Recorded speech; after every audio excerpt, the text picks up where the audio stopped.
मुझे प्रसन्नता है कि आज लखनऊ समेत सभी 17 नगर निगम, 200 नगर पालिका परिषद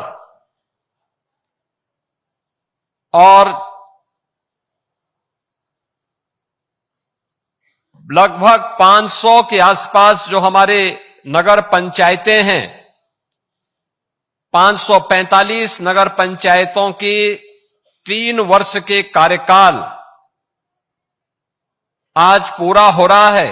इस अवसर पर मैं लखनऊ की महापौर, लखनऊ की नगर निगम कार्यकारिणी और सभी नगर निकायों के सभी महापौर, सभी चेयरमैन, सभी लगभग 14,000 पार्षदों को इस कार्यकाल की हृदय से बधाई देते हुए अपनी शुभकामनाएं देता हूं। मुझे प्रसन्नता है कि आज हम लोग यहां पे नगर निगम के 413 करोड़ रुपए की परियोजनाओं जो लखनऊ से जुड़ी हुई हैं, उनके लोकार्पण और शिलान्यास के साथ भी जुड़ रहे हैं। बहनों और भाइयों, मैं आभारी हूं उत्तर प्रदेश की जनता जनार्दन का, जिन्होंने पहली बार उत्तर प्रदेश के इतिहास में 17 नगर निगम में चुनाव हुए थे और 17 की 17 नगर निगम की सीट उन्होंने भारतीय जनता पार्टी के पक्ष में डाली थी। सभी 17 नगर निगम में भारतीय जनता पार्टी का अपना पूरा बोर्ड बना और उसी का परिणाम है कि नगर निगम ने इन 3 वर्ष में कुछ प्रतिमान भी स्थापित किए। विकास कैसे होना चाहिए उसका मॉडल बनाने का प्रयास, स्वच्छता कैसे होनी चाहिए उसके कुछ मॉडल देने के कार्य किए। हम मानते हैं कि जितना होना चाहिए था हम नहीं उसको प्राप्त कर पाए, लेकिन पिछली सरकारों के गड्ढों को, उनके पापों के गड्ढों को भरने, उनके भ्रष्टाचार के कूड़ेदान को साफ करने में भी हमें समय लगा है और आज उसका परिणाम है कि स्वच्छता रैंकिंग में लखनऊ नगर निगम को देश के अंदर 3रा स्थान प्राप्त होता है। अपने आप में एक बड़ी उपलब्धि है, लेकिन इसे नंबर 1 पर लेके आना है। जो अभी नारेबाजी यहां खन्ना जी कर रहे थे, उसी के लिए कर रहे थे, इसीलिए कर रहे थे। अब आप सोचो 80-85 साल की उम्र में खन्ना जी नारा लगा सकते हैं तो आप काम नहीं कर सकते। ये केवल नगर निगम के महापौर, पार्षद या सफाई कर्मचारी की जिम्मेदारी नहीं, ये नागरिक जवाबदेही का भी आधार बनता है। घर का कूड़ा कूड़ेदान में ही फेंकेंगे, उसको सेग्रीगेट करेंगे, अलग अलग करेंगे। गीला कूड़ा अलग होगा, सूखा अलग होगा, प्लास्टिक का उपयोग नहीं करेंगे, नालियों में कूड़ा नहीं फेंकेंगे, सरकारी संपत्ति को नुकसान नहीं पहुंचाएंगे। नहीं तो होता क्या है, हम गमला लगाते हैं, कोई कार से आता है और गमला उठा के लेके चला जाता है। अब सोचो, कार से, अरे जितना कार का तेल लग रहा है उसमें से नया गमला भी ले सकते थे। लेकिन ये चोरी का एक नया मॉडल हो गया कि ये तो इतना महंगी कार, मैं देख रहा था बहुत महंगी कारों, सीसीटीवी कैमरे लगे हुए हैं अब तो हर जगह, हम देखते रहते हैं उससे। और पता लगा कि वो महंगी कार 2.5 करोड़ की कार से 45 रुपए के गमले को चोरी करने के लिए, यानी इतनी अगर इतना प्रयास उन्होंने किया तो 45 रुपए में एक नया गमला लेकर के अपने घर में लगा सकते थे, सम्मान भी रहता और शहर भी अच्छा दिखता।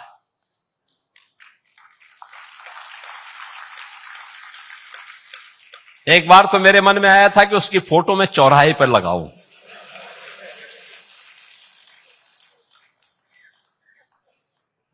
क्योंकि ये जो पैसा हम खर्च करते हैं, ये पैसा न मैं दे रहा हूं, न वित्त मंत्री जी अपने पास से दे रहे हैं, न ए.के. शर्मा जी अपने पास से दे रहे हैं। ये जनता जनार्दन का पैसा है और हम उसको केवल उचित नियोजन कर रहे हैं। जनता का पैसा जनता के लिए और जनता के हित में खर्च होगा। यही मोदी जी का विजन है, यही मोदी जी की प्रेरणा है और इसी का परिणाम है कि अब विकास दिखाई देता। कोई भी आता है कहता साहब लखनऊ बहुत साफ सुथरा है, तो हम कहते हैं भाई देखो, जब सरकार की कार्य पद्धति साफ सुथरी होती है, जब नगर निगम ने पूरे लखनऊ को अपना परिवार माना और पूरी कार्यकारिणी एक साथ लगी, वित्त मंत्री जी भी प्रभारी मंत्री के रूप में, नगर विकास मंत्री जी भी, और सभी लोग, सभी जनप्रतिनिधि लगे, महापौर जी के साथ पार्षद गण लगे, अधिकारी गण लगे, सफाई कर्मचारी लगे, उनके सुपरवाइजर लगे, तब ये परिणाम आया। तब लोगों को स्वच्छ दिखाई देता है, तब लोगों को अच्छा दिखाई देता है। और लखनऊ ने वह सब करके दिखाया भी है। आप देखो ना, यही लखनऊ था। हमने राष्ट्र प्रेरणा स्थल जहां पे बनाया है, 3 दशक था, यानी 30 वर्षों से ऊपर का कूड़ा वहां डंप होता था। आज वह राष्ट्र प्रेरणा स्थल है, बेहतरीन केंद्र, बड़ा केंद्र, बड़ी रैली हो सकती है, बड़ा मंच बनाया गया है, म्यूजियम बना हुआ है। डॉक्टर श्यामा प्रसाद मुखर्जी, जिन्होंने देश की एकता के लिए एक देश में 2 प्रधान 2 विधान 2 निशान नहीं चलेंगे का उद्घोष किया था, आज भारत ने उस लक्ष्य को प्राप्त भी किया प्रधानमंत्री मोदी जी के नेतृत्व में, और उनकी भव्य प्रतिमा हम लोगों ने राष्ट्र प्रेरणा स्थल पर स्थापित की है, लखनऊ नगर निगम के अंदर। गरीब तक शासन की योजना का लाभ पहुंचे, अंतिम पायदान पर बैठे हुए गरीब को। आप सोचो, 2017 के पहले समाजवादी पार्टी की सरकार में एक भी गरीब के लिए मकान नहीं स्वीकृत हुए थे। हम लोगों ने 17 लाख से अधिक गरीबों को एक आवास उपलब्ध करवाए हैं, 17 लाख से अधिक गरीबों को नगरीय क्षेत्र में। और बहनों और भाइयों, ग्रामीण क्षेत्र में भी कुल मिलाकर के 65 लाख गरीबों को एक आवास। हमने चेहरा नहीं देखा, उसकी जाति नहीं देखी, उसका क्षेत्र नहीं देखा, उसका मत और मजहब नहीं देखा। हमें तो प्रधानमंत्री जी ने एक ही बात कही कि देश के अंदर केवल 4 जाति है, एक गरीब है, एक किसान है, एक महिला है और एक युवा है। इन चारों को ध्यान में रख करके हमने अपने कार्यक्रम को आगे बढ़ाया।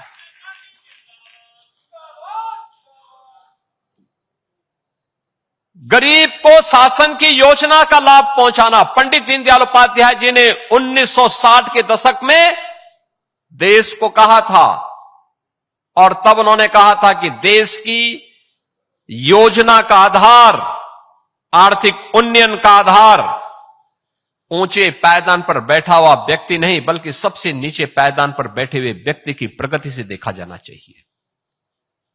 इसके लिए शासन की योजना का लाभ देकर के जो बढ़ रहा है वो तो बढ़ेगा ही, लेकिन जो पीछे छूट गया उसको थोड़ा सहारा देकर के आगे बढ़ा देना।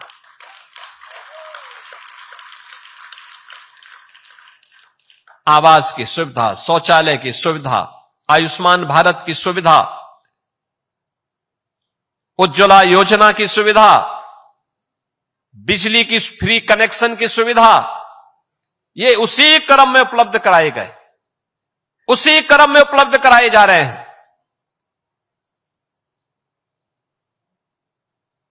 पंडित दीनदयाल उपाध्याय जी के उस सपने को साकार किया है एनडीए की डबल इंजन की सरकार ने, और इसलिए पंडित दीनदयाल उपाध्याय जी की प्रतिमा वहां पर भव्य प्रतिमा स्थापित की गई है राष्ट्र प्रेरणा स्थल पर। सरदेव अटल जी भारतीय राजनीति के एक ऐसे चेहरे जिन्होंने 6 दशक तक भारत की राजनीति को प्रभावित किया। निर्विवाद, निश्चल, पूरे देश को लेकर के चलने की सामर्थ्य, और लखनऊ के तो जैसे वे प्राण ही थे। लखनऊ अटल जी के अंतःकरण में बसता था, और इसीलिए लखनऊ के लिए उनकी प्लानिंग, और इसलिए लखनऊ की ओर से सरदेव अटल जी के प्रति श्रद्धांजलि स्वरूप अटल जी की भव्य प्रतिमा उसी राष्ट्र प्रेरणा स्थल पर स्थापित की है।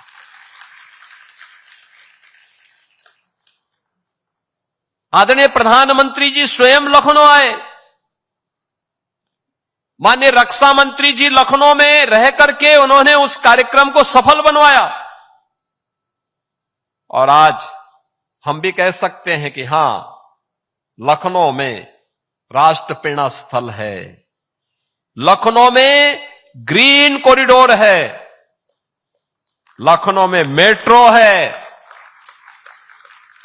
लखनऊ में वह सब कुछ है जो लखनऊ की आवश्यकता थी। पहले की सरकारें क्यों फेल थी? क्योंकि वे अपने परिवार के लिए सोचती थी। शासन की योजना का लाभ उनके परिवार के लिए, गरीब के लिए नहीं, महिला सुरक्षा के लिए नहीं। महिला सुरक्षा के लिए सबसे बड़े खतरे वही बने हुए थे, सपा के गुंडे बने हुए थे। नौजवान की नौकरी पे वे लोग डकैती डालते थे। वहां पर योजना का लाभ व्यक्ति नहीं, गरीब नहीं, किसान नहीं, महिला नहीं, युवा नहीं, वहां पर शासन की योजना का लाभ उनका एक परिवार होता था। और हम लोगों ने एनडीए की डबल इंजन की सरकार आई, प्रधानमंत्री मोदी जी के नेतृत्व में। मोदी जी ने कहा कि भाई मेरे लिए तो पूरा देश ही परिवार है। हम लोगों ने कहा, हमारी सरकार ने कहा, भाई हम लोग तो 25 करोड़ की आबादी ही हमारा परिवार है, और नगर निगम लखनऊ ने कहा कि पूरा नगर निगम ही हमारा परिवार है, इसलिए बिना भेदभाव की योजनाओं का लाभ उन तक पहुंचाना है। आज उसका लाभ मिल रहा है, हर स्तर पर मिल रहा है। जब अच्छा करते हैं लोग उसको एप्रिशिएट करते हैं, अच्छी सुविधाएं मिलती हैं, विकास का लाभ हर स्तर पर चलता हुआ दिखाई देता है। और आज हम सबको ये सारी चीजें देखने को मिलती हैं जो यहां की आवश्यकता थी, लखनऊ की आवश्यकता थी। ये प्रदेश की राजधानी लखनऊ। आज लखनऊ मुझे बताते हुए प्रसन्नता है कि प्रदेश का सबसे बड़ा महानगर बन गया है, सबसे बड़ा नगर निगम भी बन गया है। स्वाभाविक रूप से जितना बड़ा होगा उतनी बड़ी चुनौतियां भी होंगी, लेकिन लखनऊ उन चुनौतियों का सामना बखूबी कर रहा है। प्रदेश उसके सामने आने वाली चुनौतियों का सामना बखूबी कर रहा है, और उसका परिणाम उस नकारात्मक राजनीति को जवाब देते हुए जो केवल और केवल किसी योजना पर होने वाले सकारात्मक पहल पर उंगली उठाता है, वह भी हम सबको देखने की आवश्यकता है। बहनों और भाइयों, एक बड़ी लंबी दूरी पिछले 3 वर्ष में नगर निगम ने तय की है। पिछले 9 वर्ष के अंदर प्रदेश ने तय की है और पिछले 12 वर्ष के अंदर प्रधानमंत्री मोदी जी के नेतृत्व में उस दूरी को मजबूती के साथ समाप्त करते हुए उस एक लंबी विकास की कार्यक्रम को एक नए प्रतिमान के साथ आगे बढ़ाने का काम हुआ है। यह लगातार नगर निकाय स्तर पर हो, प्रदेश स्तर पर हो या राष्ट्रीय स्तर पर, भारतीय जनता पार्टी की सरकार ने प्रधानमंत्री मोदी जी के नेतृत्व में, उनके मार्गदर्शन में कुछ नया करके दिखाया है, हर स्तर पर किया है। आज हमारे नगर ईज ऑफ लिविंग की दृष्टि से स्वच्छ, सुंदर और सुरक्षित नगर के रूप में अपने आप को स्थापित किए हैं। मैं भी देख रहा था, लखनऊ नगर निगम ने अपना बॉन्ड जारी किया। मुझे याद है 2017 के पहले यहां का बॉन्ड की कीमत 25 करोड़ भी नहीं थी और जब इन्होंने गत वर्ष अपना बॉन्ड जारी किया 200 करोड़ रुपए से अधिक का बॉन्ड जारी हुआ है। उसकी परियोजना तेजी के साथ आगे बढ़ चुकी है। लखनऊ में अलग अलग फील्ड में नगर निगम ने नए प्रतिमान स्थापित करने के काम किए हैं।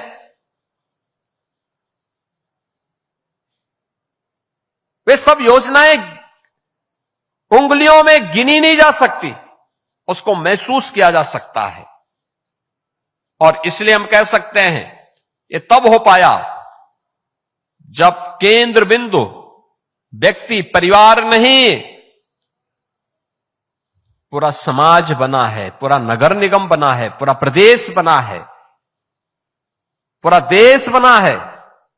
तब हम उसको प्राप्त करने की दिशा में आगे बढ़े हैं।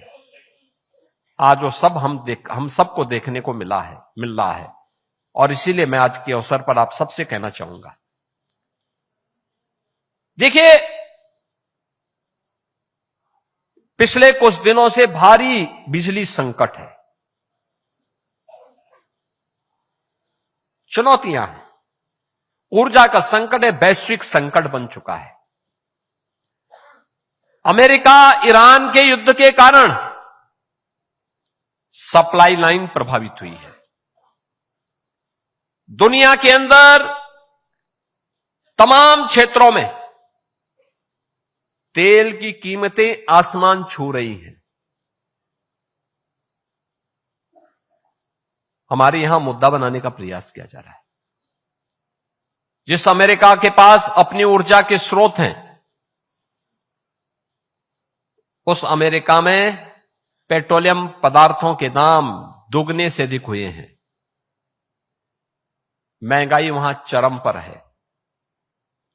भारत के अंदर प्रधानमंत्री मोदी जी के नेतृत्व में इसको लगातार कंट्रोल किया जा रहा है, लगातार नियंत्रित किया गया है। उस सब के बावजूद मुद्दा बनाने का काम होता है। स्वाभाविक रूप से पेट्रोलियम उत्पादों के दाम दुनिया में बढ़ेंगे, उसका असर यहां पड़ेगा। सप्लाई चेन बाधित होगी, उसका असर यहां भी पड़ेगा, क्योंकि हमारी 90% से अधिक की आवश्यकता उस कच्चे तेल पर निर्भर करती है जो यहां पर आता है। लेकिन देश के साथ खड़े होने की बजाय देश को कटघरे में खड़ा करने का प्रयास, ये स्वस्थ मानसिकता नहीं, अस्वस्थ मानसिकता है। देश से बढ़कर कुछ नहीं हो सकता। ऊर्जा का संकट भी इसी प्रकार का संकट है, चुनौती है। गर्मी अचानक बढ़ी, तमाम थर्मल पावर प्लांट ने अचानक शटडाउन ले लिया, उत्पादन कम हुआ। आप सोचो 2017 तक उत्तर प्रदेश में जो पीक पावर की सप्लाई होती थी वह 15 से 16 हजार मेगावाट होती थी। आज वह 32 से 33 हजार मेगावाट पहुंच गई है। 32 से 33। उस समय कुल 6000 मेगावाट की बिजली का उत्पादन होता था। आज बिजली का उत्पादन पावर कारपोरेशन के मार्गदर्शन में ही 13,000 मेगावाट का हो रहा है। 13,000 मेगावाट का रिन्यूएबल एनर्जी लगभग 10,000 मेगावाट तक उसका उत्पादन बढ़ा है। लेकिन आवश्यकता तो हमारी लगभग 33 से लेकर 35,000 मेगावाट तक है, और उसमें भी लोग कोताही नहीं बरत रहे हैं।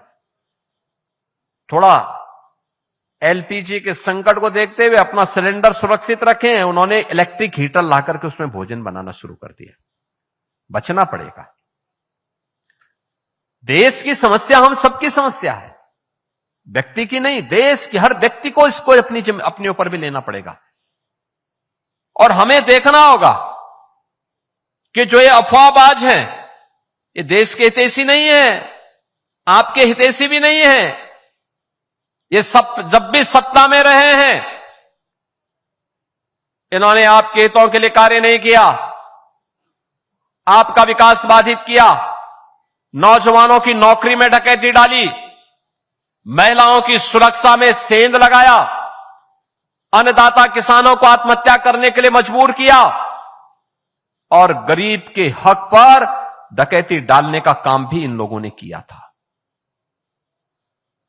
आखिर जो 65 लाख मकान हम लोगों ने बनाए हैं प्रदेश में पिछले 9 वर्ष के अंदर, ये सपा बसपा कांग्रेस क्यों नहीं बना पाई? जो 3.25 करोड़ शौचालय यूपी के अंदर बने इस दौरान गरीबों के घर में, ये शौचालय उन्होंने क्यों नहीं बना दिया? जिन 16 करोड़ गरीबों को फ्री में राशन की सुविधा का लाभ यूपी के अंदर मिल रहा है, ये सपा ने, बसपा ने, कांग्रेस ने क्यों नहीं दिया?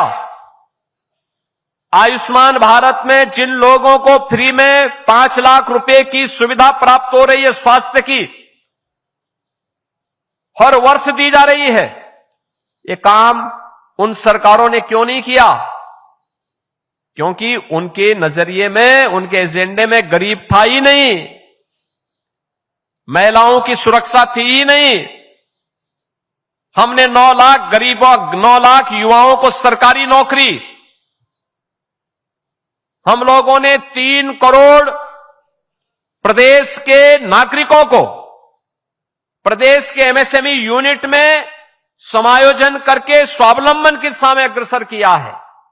ये काम उन्होंने क्यों नहीं किया? क्योंकि उनके एजेंडे में न गरीब था, न किसान था, न महिला थी, न युवा था। उनके एजेंडे में केवल परिवार था, भाई भतीजावाद था, और इसीलिए वे फेल थे। हम इसलिए सफल हैं क्योंकि हम लोगों ने बिना भेदभाव के इन सब के हितों के लिए कार्य किया। परिणाम दिखाई दे रहा है। प्रत्यक्षम किम प्रमाणम। प्रत्यक्ष को प्रमाण की आवश्यकता नहीं, बच्चा बच्चा बोल रहा है। भारत सरकार की या कोई इंटरनेशनल रैंकिंग की एजेंसी जब रैंकिंग करती है, वो रिजल्ट देती है। जिस यूपी के सामने इन्होंने पहचान का संकट खड़ा किया था, वो यूपी आज जब देश के अंदर चलता है, तन करके चलता है। यूपी के नौजवान का हर जगह सम्मान होता है, यूपी के नागरिकों का हर जगह सम्मान होता है। बहनों और भाइयों, इसीलिए आज हम सब आपसे कहने के लिए आए हैं, हमारा दायित्व बनता है ऊर्जा संकट के इस दौर में हम किसी के बहकावे में न आने पाए, अफवाह न फैलने दे। हमारा प्रयास हो कि जितनी बिजली हमारी आवश्यकता उतना ही जलाएं, अनावश्यक। अब घर में जिस कमरे में कोई नहीं, क्यों एसी जला रहे हैं, क्यों पंखा चला रहे हैं? रात्रि में जब आवश्यकता नहीं तो जितनी लाइट आवश्यक है, 1 लाइट जला दीजिए, 1-2 लाइट महत्वपूर्ण स्थानों पर जलाइए, बाकी लाइट बंद कर दीजिए। डेकोरेशन के लिए जो घर घर में लोगों ने लाइट लगा रखी है, उसको बंद कर दीजिए इस दौरान। स्ट्रीट लाइट नगर निकायों का दायित्व बनता है उतना ही जलाएं जो नागरिकों के हित में हो, अनावश्यक न जलाएं। ऐसे पंचायतों में भी हमें करना होगा। हमने कल ही पंचायत के ग्राम प्रधानों के कार्यकाल को 6 महीने के लिए बढ़ा दिया है। 6 महीने वे कार्य करें। जब तक ओबीसी कमीशन रिजर्वेशन की प्रक्रिया को पूरी करता है, तब तक वे अपने कार्यकाल को आगे बढ़ाएं। हमने सहमति दे दी। उनका भी दायित्व बनता है गांव में दिन में बिजली के स्ट्रीट लाइट न चले, न गांव में न शहर में दिन में स्ट्रीट लाइट न चले। जब आवश्यकता नहीं तब हम लाइट बंद करके रखें। ये सभी कार्य हम करेंगे तो हम अपने नागरिक दायित्वों का निर्वहन करेंगे और चुनौती का सामना करने के लिए अपने आप को तैयार कर रहे हैं। और इसी चुनौती का सामना करने के लिए आज सबकी आवश्यकता बनती है कि विपक्ष के उस नैरेटिव को न माने। याद करना, ऊर्जा संकट पर उंगली कौन उठा रहे हैं? जिनके समय में बिजली के तार पर लोग कपड़ा सुखाते थे। ये सच्चाई है। समाजवादी पार्टी के समय में बिजली नहीं आती थी। उस समय ये लोग क्या करते थे? किसी भी जिले में बिजली देनी हो तो 1 सप्ताह रात्रि के लिए बिजली आती थी, दूसरे सप्ताह दूसरे जिले में आती थी, कभी दिन में कभी रात्रि में। यहां पे तो पूरी बिजली दी जा रही है। अब पावर स्टेशन पर ही शटडाउन हो रहा है और देश के अंदर कहीं पावर है नहीं, तो उसके लिए विभाग को मौका भी देना चाहिए। विभाग अपने स्तर पर कार्य भी कर रहा है। मैंने स्वयं भी इसकी समीक्षा बैठक ली है। लेकिन केवल ये जिम्मेदारी पावर कॉर्पोरेशन की नहीं, हर नागरिक की जिम्मेदारी बनती है कि वह इस समय पावर कॉर्पोरेशन के साथ खड़े होकर के इस संकट का सामना करने में उनका सहयोग करें। तो ये हमारा नागरिक दायित्व भी बनता है। हम उसमें पूरी मजबूती के साथ खड़े होकर के बोले। आलोचना प्रत्यालोचना से काम नहीं चलने वाला। संबल देकर के मजबूती के साथ इसको आगे बढ़ाना, और सरकार हर समस्या का समाधान निकालेगी।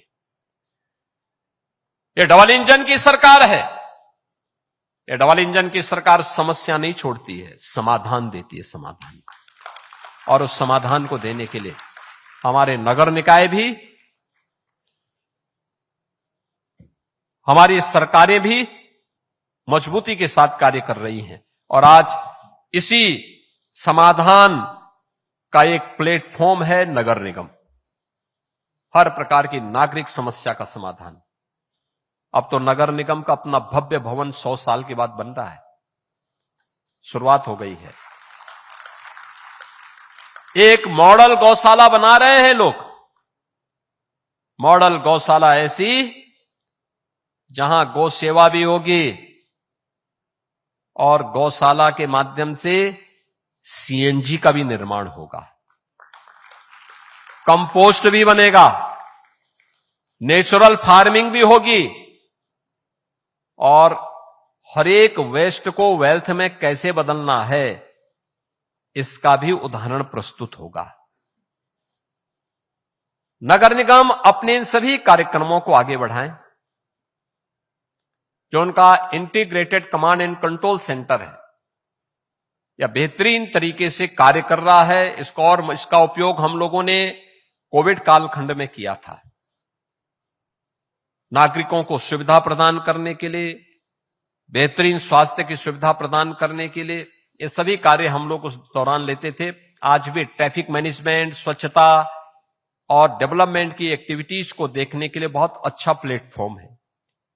और मैं विश्वास के साथ कह सकता हूं कि स्मार्ट सिटी मिशन के अंतर्गत जो कार्य आगे बढ़े हैं, आने वाले समय में सीएम ग्रिड की योजना एक मॉडल सड़क की योजना के रूप में देश के सामने मॉडल होंगी। बेहतरीन कार्य, उसको आगे बढ़ाने की आवश्यकता है। लोकल आवश्यकता के अनुरूप वहां पे जो संशोधन हो सकता है उसमें हम करें। लेकिन पहली बार हो रहा है कि जब सड़कें बन रही हैं तो उसमें यूटिलिटी तक भी बन रहा है, जिससे बार बार सड़क को खोदना ना पड़े, पाइपलाइन के लिए, केबल के लिए, और किराए भी आप उससे लेंगे। पार्किंग के स्पेस भी दिए जा रहे हैं, फुटपाथ भी दिया जा रहा है, स्ट्रीट लाइट भी दी जा रही है। अच्छा एक मॉडल खड़ा किया है। नगरीय जल निकासी की व्यवस्था, हमारे नगर निकाय 1 घंटे की बारिश में पहले पूरी तरह जल प्लावित हो जाते थे। अब स्टॉर्म वाटर की समस्या का समाधान करने के लिए नगर निगम और नगर विकास ने बेहतरीन योजना बनाई है। नगरीय क्षेत्रों में अच्छे कन्वेंशन सेंटर बन रहे हैं। हमने आवास विभाग से लखनऊ के लिए 10,000 लोगों के लिए एक कन्वेंशन सेंटर की स्वीकृति दी है। टेंडर हो गया है, तेजी के साथ वो कार्य भी आगे बढ़ने वाला है। और भी मॉडल, बहुत सारे मॉडल खड़े होने जा रहे हैं और उस मॉडल के साथ जुड़ने के लिए आप सभी लखनऊ वासियों का मैं आह्वान करूंगा, सभी माननीय जनप्रतिनिधियों का आह्वान करूंगा। हमारा सकारात्मक योगदान इन कार्यक्रमों को सफलता की नई ऊंचाई तक पहुंचाने के लिए मिलना चाहिए। अनावश्यक रूप से विकास की योजनाओं में बैरियर बनने की बजाय हम सकारात्मक सहयोग के माध्यम से उसे एक नई ऊंचाई तक पहुंचाने का कार्य करेंगे। तो इसके लिए आने वाली पीढ़ियां हरेक को धन्यवाद देंगी। इस विश्वास के साथ आज मैं नगर निगम लखनऊ की महापौर और उनकी पूरी कार्यकारिणी को, पूरे नगर निगम परिवार को, हर नगर निगम परिवार को और नगर विकास को विशेष रूप से धन्यवाद दूंगा कि उनके जो कार्यक्रम हैं, उनकी जो योजनाएं हैं, ये तेजी के साथ आगे बढ़े, नगरीय जीवन को और भी सुगम, सुरक्षित और सुव्यवस्थित करने की दिशा में आगे बढ़े। क्योंकि नगरीय निकायों में जितनी अच्छी सुविधा होगी, जितना उसका विस्तार होगा, उतना ही $1 ट्रिलियन की इकोनॉमी को प्राप्त करने की दिशा में राज्य तेजी के साथ आगे बढ़ेगा। उतना ही विकसित भारत की संकल्पना को आगे बढ़ाने के लिए विकसित और भारत और विकसित उत्तर प्रदेश, आत्मनिर्भर भारत, आत्मनिर्भर उत्तर प्रदेश के लक्ष्य को प्राप्त करने में हम सफल होंगे। और इन्हीं संकल्पों को प्राप्त करने की दिशा में नगर निगम अपने यहां बेहतरीन नागरिक सुविधाओं को आगे बढ़ाने, सुरक्षा के बेहतरीन वातावरण के लिए अपने स्तर पर प्रयास करने, स्वच्छता सर्वेक्षण में अपनी रैंकिंग को और बेहतर बनाने की दिशा में निरंतर कार्य करेगा।